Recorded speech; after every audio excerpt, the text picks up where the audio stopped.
Welcome to Foundation Focus. I'm Tom Jones with the Education Foundation, and our special guest is returning once again, Robbie Giancani, the chair of the foundation. Robbie, welcome back.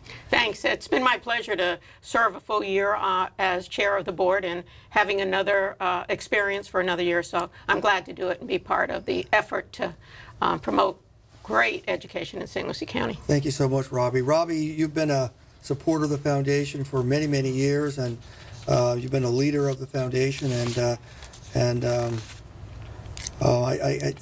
would hope that you could stay with us as time goes on, and I certainly know you will. Maybe you could tell the audience something about your background again, because I know you've mentioned that before. And I just want to say Robbie is a true community leader. She's been dedicating her heart to St. Lucie County for many, many years. Well, I guess it goes back to when I moved to St. Lucie County in I hate to say it, 76, it was so long ago, with a couple of small children and started in the school system. And that's really where, I started feeling my sense of obligation to my community. Also, I worked for the Chamber of Commerce, and that's really where I got a good education on what this community was all about and how I specifically could help. So I guess I just dove right in, and I've been volunteering with the St. Lucie County Fair for almost 30 years. So whenever you come out to the fair, guys, come and see me at the front gate. Everybody's welcome. We have a great time out there. Rob, you actually manage all the funds and all that, so you're actually the bank for the fair. I am. Almost literally. I am. And I always explain that, I think that's a gift I have, and I worked in banking for a long time, and when they asked me to do the front gate and handle all that money, my first reaction was, oh, piece of cake. This is what I do all the time. I'm working in banking with money and scheduling people, and I said, it's easy for me. And so it's easy for me to give that back to the community, and that's what I encourage people to do. If you've got a skill or a craft or something that you're good at and you can give it back to the community by volunteering your time, that's a great thing to be able to do. Thank you, Robbie. Thank you so much. As this program airs, this is actually our first program for the new school year. We were pushed back a little bit by Hurricane Darian. Darian, that's right. So Darian knocked on our door, and we got spared. So we're back on schedule. This program is airing in late September. We follow the school calendar, so we're busy now too as well. And we're now getting ready for a really busy year. And I thought we might just chat a little bit about some of the planning that we all did as a board during the summer, because during the summer we're still working, and the school district staff is still working as well, but it gets a little quieter because the students aren't there.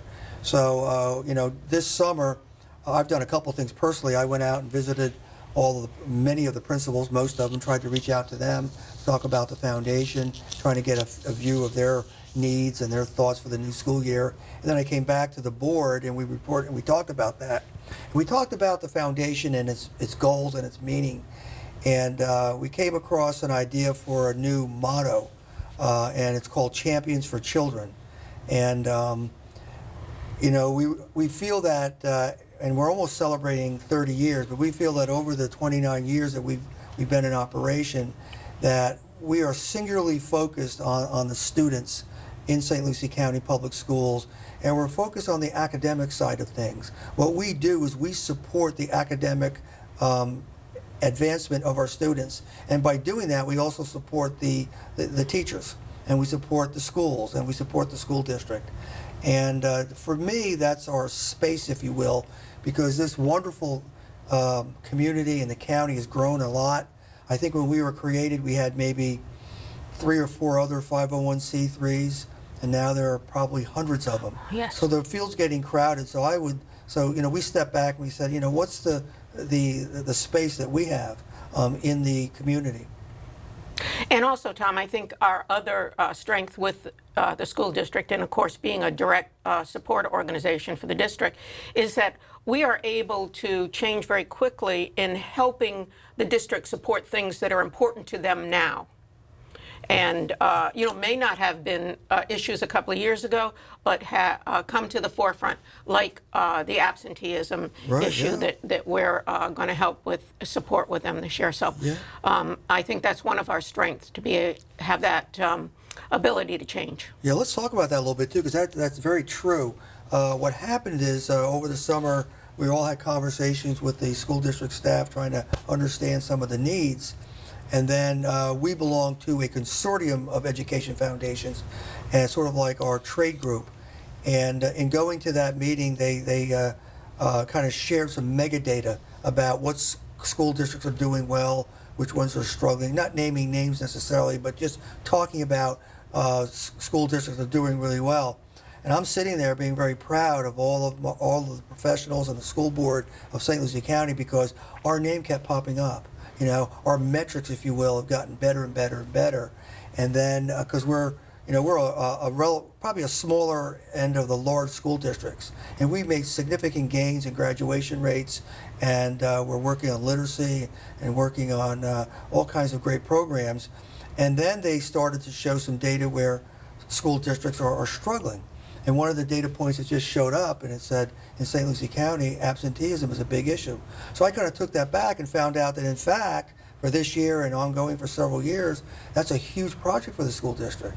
And I said, oh, great, let's talk. And now we have a conversation with the school district on how the foundation can support lowering the absenteeism rate, which is about double what it should be. You know, now I'm talking about chronic absenteeism. Yes. So there's a whole effort that the school district has been working on for many months, mostly during the summer. They started to launch it already, and I'm really proud that we're a part of that. And as you mentioned, that now we're working in partnership, and we're saying, okay, how do we help all students? How do we help the school district become an A-rated school district? Because we're this close, right? This close. And I'm really proud of all the efforts of the superintendent, the staff, all the teachers and the principals and everything. So so what we want to be is a full partner. Right. And so we're doing that. And if I could just interject one thing, which I told you earlier in the year, I'm very proud of my absenteeism record. I have perfect attendance. I think it was 7th grade, maybe 8th grade. It was a few years ago, so I've forgotten. And I've been hunting furiously through my house for that certificate that I got. I mean, I've prized it all these years. I can't quite find it, but I'm still looking. Well, actually, we are the sponsor of the new certificate. There's now a certificate that is district-wide. So they've standardized it. In fact, Kerry Patrick, the head of communications, just shared it with me yesterday. He says, what do you think, Tom? She showed it with me. I don't have a copy to share with you. I said, oh, wow, it's terrific. Great. So that's going to be out there. And we know that that is one tool to really inspire children to stay in school. It inspired me. Well, there it is. It works. So hopefully the children of the future will have those certificates, and they will covet them. And that's just a small part of what we're doing with the school district on that issue. As I mentioned, we follow the school year. So here it is in late September, and we're beginning to really raise money for programming and all of that. Let's talk a little bit about a program that we've had for a number of years, and it's called the Coupon Books. And I'm going to hold it up here. This is the new cover. Yep, that hot off the press. We just got that in last week, and we'll be starting to get those out into the school. Now that is full of hundreds of coupons for our local community. The feature coupon in it is, again, to the St. Lucie County Fair. You know, it's all just a couple things, about those who, where the kids love to go. And believe me, we get tons of kids out to the county coupon. fair. So that's worth $20 right there. The book, the whole coupon book is $25. Right? $25. But there's, I believe, over $1,000 worth of. There's thousands more. Yeah. Let me tell a little bit about this. Sure. The book is expanded. If I flip it like this, okay, this is all the national values. If you flip it back to the main page, these are the local values. We've expanded the offering. It's a Treasure Coast book now, but we're the lead. Okay. And so the coupons are good. Many coupons are good now in Indian River and Martin, with the concentration in St. Lucie County. So the book has even more value for the same price. It's the same revenue sharing. Most of the money goes right back to the school district, either through the individual school that sells it and a portion to the foundation. So it's a great program. It's launching in October. It's a volunteer program now for our schools. We have over 10 schools, and a lot of clubs are now joining in. Yes. So there's a lot of clubs that want to raise money. And so it's a great program. We're very proud of it. It also works with your app. So once you put this number in and you purchase the book, you press the app, a map comes up, and it'll tell you an example. If you want to go to a specific restaurant, you can click that. It'll tell you what restaurants in the state of Florida will give you a discount from the coupon book. And so you can actually use it digitally. So it's a great book. It's a great product. I like it. And we're launching it very soon. I just got a call from a member of the community this morning. He said, hey, where's this book? I said, it's coming out a little bit late this year because of the hurricane, but it's coming out. And we're launching that. So that starts our program year off. And my biggest tip about the book is keep it in your car. Yes. Because you never know when you're going to have to stop somewhere or want to stop somewhere, whether it's at some fast food place to pick up a soda or a hamburger or something. And if you have the coupons in your car, they're so easy to use. So. Exactly right. So, and also what Robbie does, Robbie mentioned earlier that she's very big with the fair, and of course the fairs are coupon. Robbie comes marching into the I'm sorry, I'm thinking of my church. Robbie comes marching into the board meeting, and she dumps on our table all the coupons that were redeemed, and there are thousands of them that come in. So the community really supports it. They look forward to this value. They do. They use them at the fair. I don't even mind people giving them to other people if they're in line at the fair and want to save the buddy behind them $5. Please share them. And then I love to come in with all of those coupons and dump them in the middle of the table at a board meeting just to show that it's working. And the schools are raising money for programs that they want to raise for. So. Yeah, last year we raised a total of $45,000 for the foundation and the school district. Most of the money goes to the school district. So the book is $25. 10 goes to the publisher, and it's consigned to us. We don't pay for it in advance. And then 10 goes to the individual school that sells it, and 5 comes back to the foundation. So that 10 and that 5 last year equaled $45,000, and we're looking to go over $50,000 this year. So to the audience, if you're looking to purchase the book, I would contact your local school first to see if they are part of the program. If they're not, you can go right on our website, efslc.org, and purchase it online, free shipping, or walk into the school district office, and we would love to sell it. The new school district office will be there shortly. We're not quite in there. As this program airs, it's about half full, the new district office. I just saw our office yesterday, so we'll be moving in probably in early October. So really looking forward to it. It's been 2 years since we were displaced. It's been a long time. So it's really nice. I was there yesterday just at a meeting, and you get to see all your friends there again. You know, it's kind of nice. So that's happening very, very soon. Let's also talk about teacher grants, okay? Our biggest program forever since the foundation started. It's written in our charter. And what teacher grants are is that the foundation reaches out to the public, and we raise money, and we restrict it and dedicate it to a grant program. And for the past 20 years, the state of Florida has provided what's called a state matching grant opportunity. So we raise funds, and then up to a dedicated amount, which varies every year, but this year it was $70,000. We raise as much money as we can, and the state of Florida matches it dollar for dollar, okay? So I think in years past, I looked at it, we've gotten up pretty close to $100,000 in terms of the total amount. That's $50,000 raised privately and $50,000 from the state matching grant. This year we've done, I think, extremely well. Didn't quite reach the $100,000 mark, but we've raised a total with the state matching grant of over $68,000. It's a great program, and of course the fact that the state is behind us and supports the funds that we collect by matching them is just wonderful for us. We get to just give that much more money away. And some of the areas that we give away the money to are for, of course, absenteeism, since it's our new program that we're going to support this year.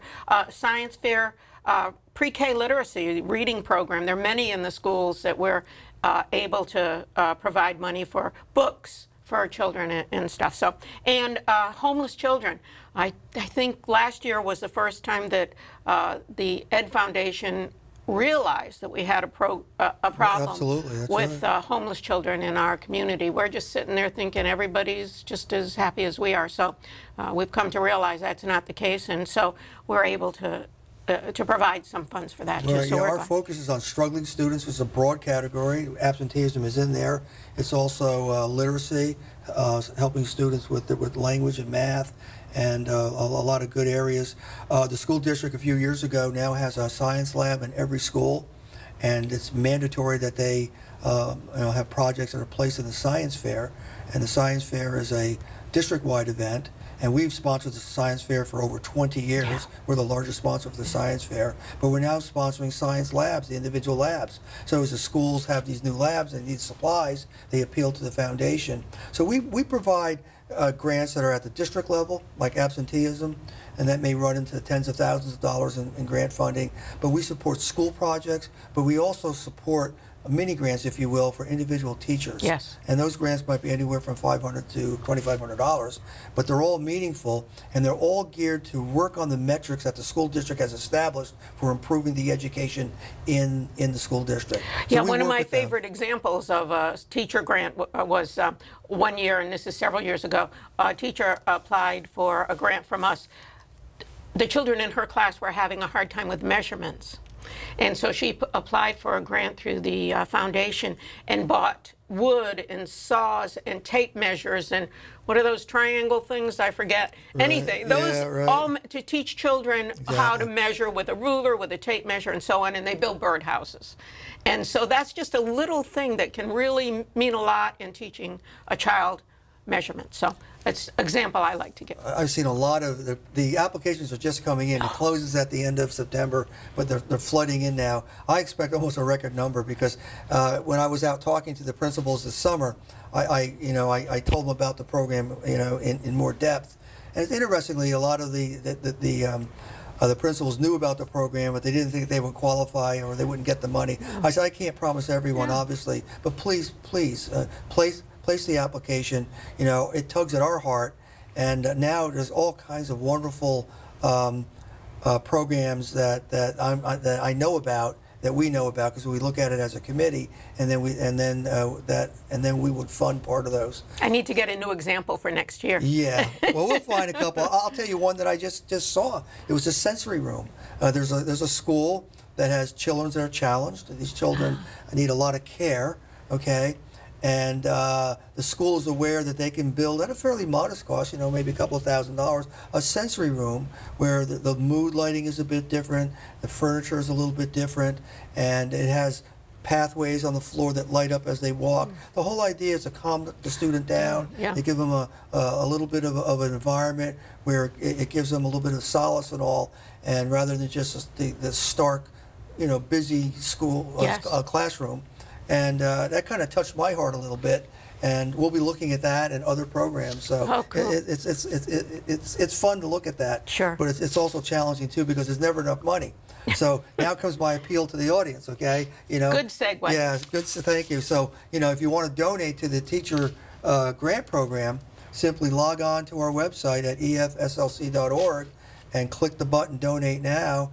And if you specify in the drop-down box teacher grants, 100% of your donation will go to the teacher grant. There's no fee that we take or anything like that. Mission-driven programs, our foundation applies those dedicated funds 100%. And another example would be scholarships, right? We'll talk about that in a future program. Sure. But a scholarship program, if you donate $1,000 for a named scholarship, that $1,000 goes right back to that student. And remember, with a teacher grant, when you donate that money, whatever it may be, $100,000, $500,000, we get to double that money from the state funding. So remember, that's why it's so important to us to get those dollars in so we can get the match. I want to mention too, we do have the time, but you love the program where we open up our website to the public to donate funds to teachers. Yes. Individual teachers. Adopt a class. Adopt a class. And you've mentioned that for years and years and years. Last year we donated over $14,000. That program to me can be hundreds of thousands of dollars.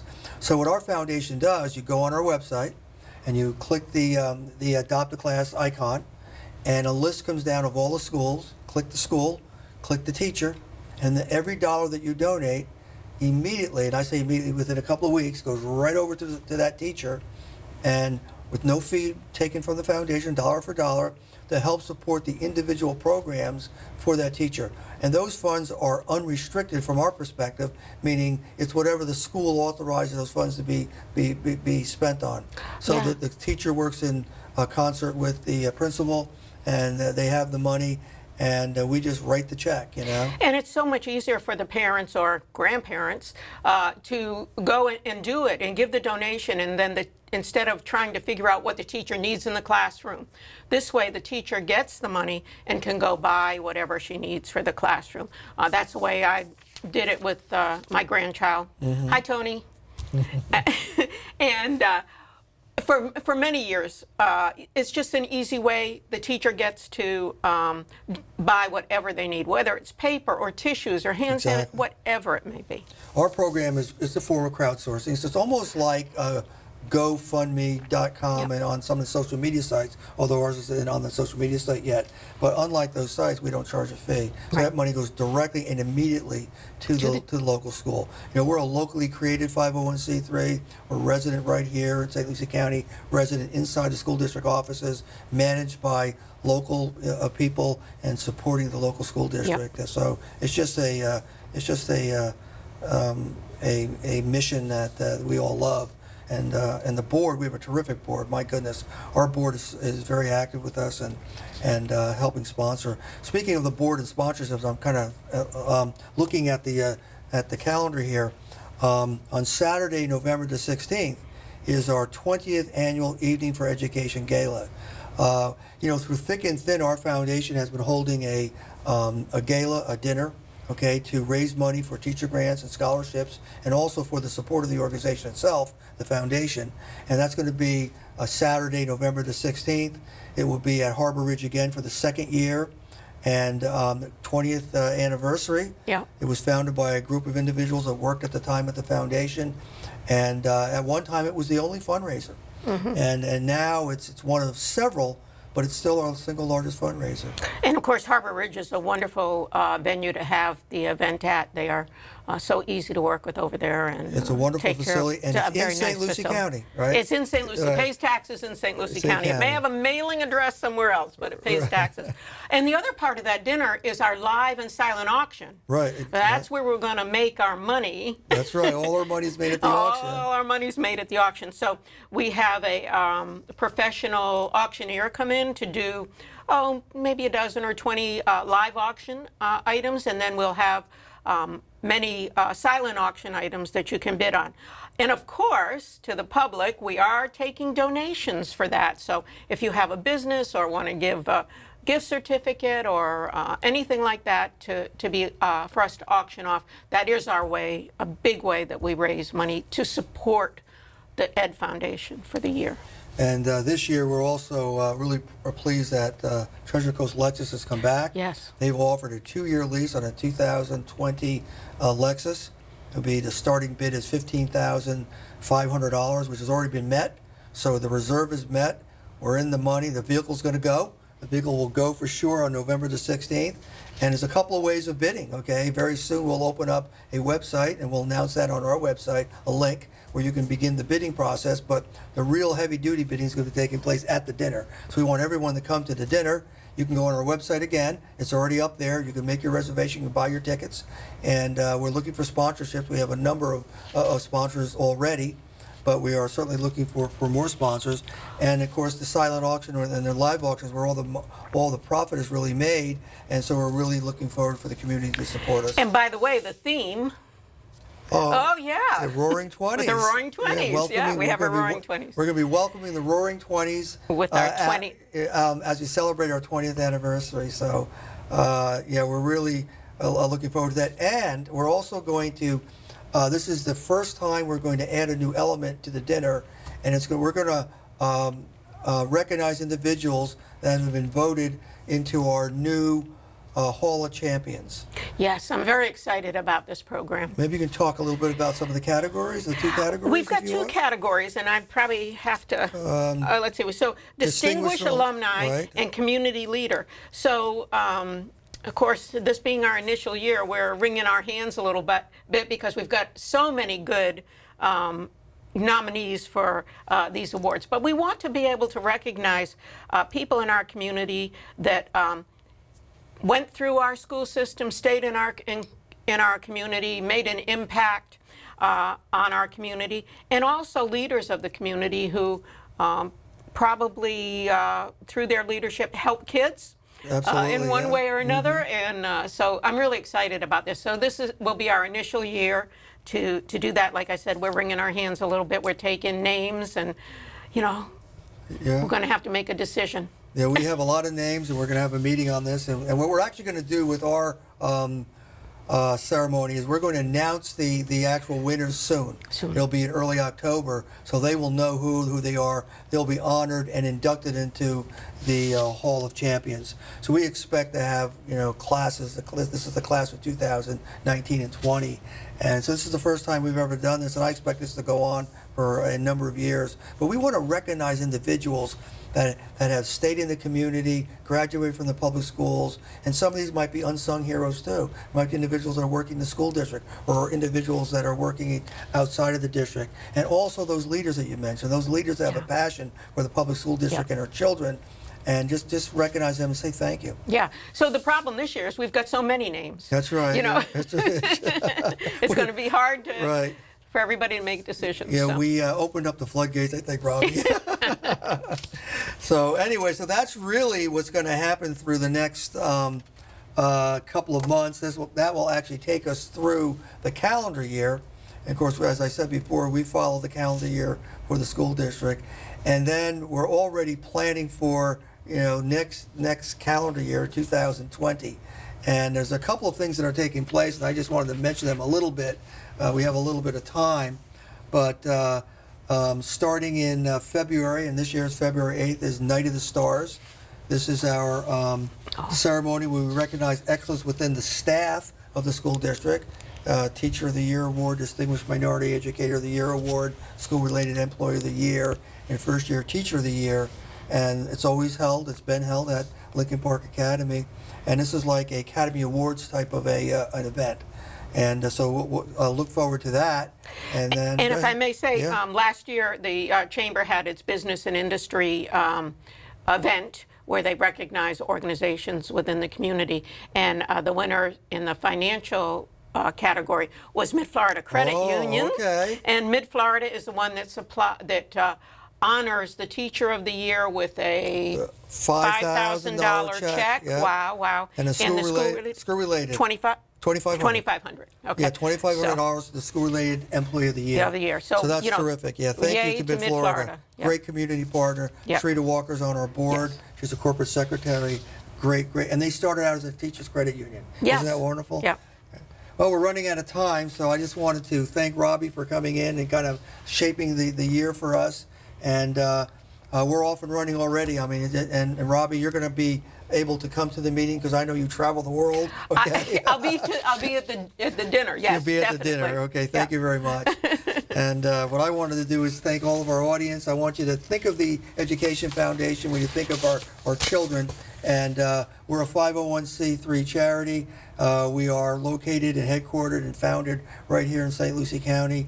We're a DSO. We support fully the school district. Yeah. So it's my pleasure to be the president of the foundation. And I want to thank WLX-TV for all of their support.